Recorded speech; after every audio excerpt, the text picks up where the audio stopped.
Hello बच्चों, तो अब हम डिस्कस करेंगे question number 58 from the chapter structure of atom, जहां पे हमसे पूछा गया है सिमिलर टू इलेक्ट्रॉन डिफ्रैक्शन। सबसे पहले ये समझ लेते हैं इलेक्ट्रॉन डिफ्रैक्शन क्या होता है।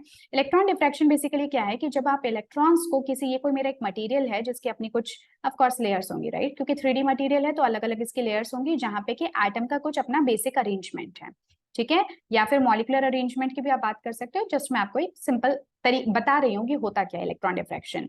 इसमें आप क्या कहते हो कि जो इलेक्ट्रॉन की जो बीम है ना, उसको आप एक एंगल से इनके ऊपर डालते हो, तब जब ये इलेक्ट्रॉन जो है बेसिकली एटम के साथ में टकराते हैं, उनके स्ट्रक्चर्स के साथ टकराते हैं, तो किसी एंगल के साथ में इनकी डायरेक्शन चेंज हो जाती है, राइट। ये एंगल है मान लो कि जिससे कि वो चेंज हो गया, तो इसको डिफ्रैक्शन एंगल कहेंगे। इससे हमें हेल्प क्या मिलती है, इससे जो भी हमारा मटेरियल है उसमें इलेक्ट्रॉन किस एंगल से हमने भेजा था, किस बीम से, और वो कहाँ जाके टकराया, इससे आपको उस मटेरियल के स्ट्रक्चर को समझने में हेल्प मिलती है, ठीक है। यानी कि उसके अंदर किस तरह से एटम्स या मॉलिक्यूल्स का अरेंजमेंट है वो आप पता कर सकते हो इन इलेक्ट्रॉन बीम्स की हेल्प से। इसको कहते हैं इलेक्ट्रॉन डिफ्रैक्शन। यहाँ पे अगर आप न्यूट्रॉन को यूज करते हो इलेक्ट्रॉन की जगह, तो आप इसको कहोगे न्यूट्रॉन डिफ्रैक्शन।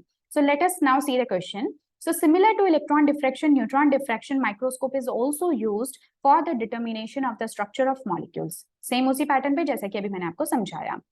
सो अब क्वेश्चन यहाँ से स्टार्ट होता है। So if the wavelength used here is 800 picometer, किसकी बात हो रही है, न्यूट्रॉन डिफ्रैक्शन की बात हो रही है कि अगर वेवलेंथ हम जो यहाँ यूज कर रहे हैं लाइट की, that is 800 picometer, so calculate the characteristic velocity associated with the neutron. Neutron की वेलोसिटी आप लोगों को पता करनी है, जबकि इसका मास आप लोगों को इतना कुछ गिवन है। मास ऑफ न्यूट्रॉन आपको वैसे भी पता होगा क्योंकि हम लोग some basic concepts of chemistry में इसको पढ़कर आ रहे हैं, ठीक है। चलो, बिल्कुल उसी पैटर्न पे ये क्वेश्चन है जैसा कि हमने लास्ट क्वेश्चन किया था। सो आई डोंट थिंक कि आपको किसी भी तरह की कोई दिक्कत होनी चाहिए। So the equation that we will use is this one, है ना, lambda is equal to h by mv। But अभी हमें पता क्या करना है, हमें वेलोसिटी पता करनी है, तो मैं इस इक्वेशन को रीअरेंज कर देती हूँ। सो this becomes n m lambda. अब अगर आप में से किसी को है ना इसका डेरिवेशन नहीं पता है, तो आप क्वेश्चन नंबर 57 को देख सकते हो। वहां पे मैंने इसको बहुत अच्छे से डिस्कस कर रखा है और इसका किस तरह से आप डिराइव करोगे वो भी पूरा बता रखा है साइंटिफिकली, ठीक है। अब बस आपको वेलोसिटी पता करनी है, तो आप वैल्यूज पुट करो h की। h इज क्या, h एक प्लैंक्स कांस्टेंट होता है जिसकी वैल्यू होती है 6.626 इंटू 10⁻⁻⁻34 जूल सेकेंड, ठीक है। जूल सेकेंड में हम लिखते हैं, हालांकि इसको भी हमें चेंज करना पड़ेगा यूनिट को। और जो मास होता है वो आपको न्यूट्रॉन का पहले से गिवन है 1.675 इंटू 10⁻⁻27 kg में। और जो लैम्डा है ये आप लोगों को गिवन है 800 पिकोमीटर, तो इसको भी मीटर में चेंज करना पड़ेगा। सो दिस बिकम्स 10⁻⁻12। ये किस में आ गया, मीटर में। क्लियर है, ये मीटर में आ गया। अब आप इसको क्या करो, वेलोसिटी के लिए आप इसको पूरी वैल्यूज को सबको सॉल्व कर लो। यूनिट को अभी हम चेंज करना मैं आपको बताती हूँ, बट अभी सारी वैल्यूज जो है आप इनको सॉल्व कर लो। जब आप पूरा का पूरा उसको सॉल्व करोगे, एट द एंड योर जो वेलोसिटी आ जाएगी वो कितनी आएगी, 4.94 इंटू 10⁻²2 मीटर पर सेकेंड, ठीक है। या फिर आप इसको क्या कह सकते हो, इसको और अच्छे से लिख दो, तो this will become 494 metre per second. ये क्या आ गई, वेलोसिटी आ गई इन इलेक्ट्रॉन्स की। यानी एक सेकेंड के अंदर ये 494 मतलब 94 इतना ये मीटर डिस्टेंस क्रॉस कर सकते हैं। आप केजी में बताना चाहो, सॉरी किलोमीटर में बताना चाहो तो किलोमीटर में भी बता सकते हो। अब देखो यहाँ पे प्रॉब्लम आ रही होगी आपको यूनिट्स के साथ में कि यूनिट से कैसे डील करना है।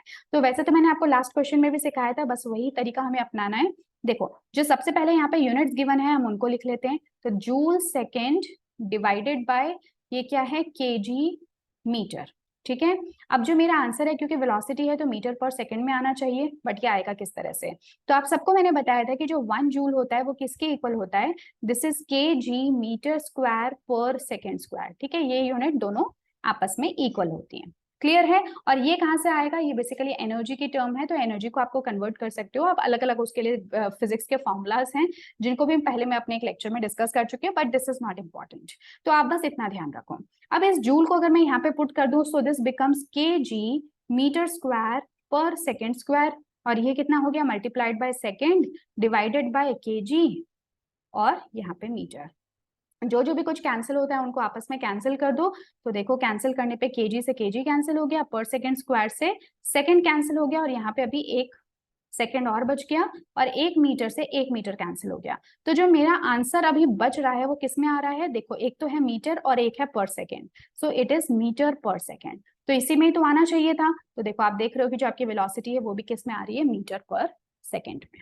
ठीक है, तो इस तरह से आप यूनिट जो है उनका कन्वर्जन करोगे। हालांकि इससे आपका जो आंसर है, सोल्यूशन है, उसमें कोई फर्क नहीं आएगा, बट यूनिट्स का कन्वर्जन करना भी आप लोगों को आना चाहिए। So as you can see you will get this answer in metre per second, और वो कितना होगा 4.94 इंटू 10 टू द पावर 2। तो इस तरह से आपने वेलोसिटी फाइंड आउट कर ली using the formula lambda equal to h by mv। तो काफी सिंपल सा क्वेश्चन था और सिमिलर ही था जैसे कि क्वेश्चन नंबर 57 था। सो आई एम श्योर कि इसको करने में आपको थोड़ी सी भी दिक्कत नहीं आई होगी। अब नेक्स्ट क्लास में हम लोग नए क्वेश्चन नंबर 59 को डिस्कस करेंगे। Till then take care, goodbye and have a nice day.